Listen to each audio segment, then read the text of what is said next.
સ્થાનિક સ્વરાજની ચૂંટણી પહેલા સાબરકાંઠાના વડાલી તાલુકાના મોરડ ગામે સરપંચની ઉમેદવારીને લઈ થયેલ વિવાદે ગરમાવો પકડ્યો છે। સામાન્ય બાબતે ટેકો આપવાના મામલે ઉગ્ર બોલાચાલી બાદ ગામના એક ઉમેદવાર દ્વારા માતા પુત્રને માર મારવામાં આવતા મામલો પોલીસ મથકે પહોંચ્યો છે।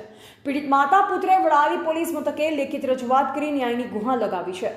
પ્રાપ્ત વિગત અનુસાર આગામી સ્થાનિક સ્વરાજની ચૂંટણીમાં સરપંચ પદ માટે ઉમેદવારી નોંધાવવામાં આવી રહી છે। પ્રક્રિયા દરમિયાન મોરડ ગામના એક ઉમેદવારે પરિવાર પાસેથી ટેકો માંગ્યો। ટેકો આપવો કે ન આપવા જેવી સામાન્ય બાબતે શરૂ થયેલ બોલાચાલે ઉગ્ર સ્વરૂપ ધારણ કર્યું।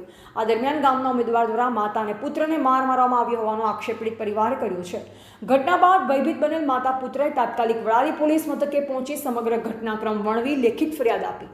આ મામલે પોલીસે ગુનો નોંધી વધુ તપાસ હાથ ધરી છે। સ્થાનિક સ્વરાજની ચૂંટણી પહેલા જ આ પ્રકારની ઘટના બનતા રાજકીય વર્તુળોમાં પણ ચર્ચાનો વિષય બન્યો છે। આ ઘટના દર્શાવે છે કે ચૂંટણી જીતવા માટે ઉમેદવારો કઈ હદ સુધી જઈ શકે છે અને આવી હિંસક પ્રવૃત્તિઓ લોકશાહી પ્રક્રિયાને કલંકિત કરે છે। પોલીસ તપાસ બાદ જ આ ઘટના પાછળનું સાચું કારણ અને જવાબદાર વ્યક્તિઓ સામે કાયદેસરની કાર્યવાહી કરવામાં આવશે।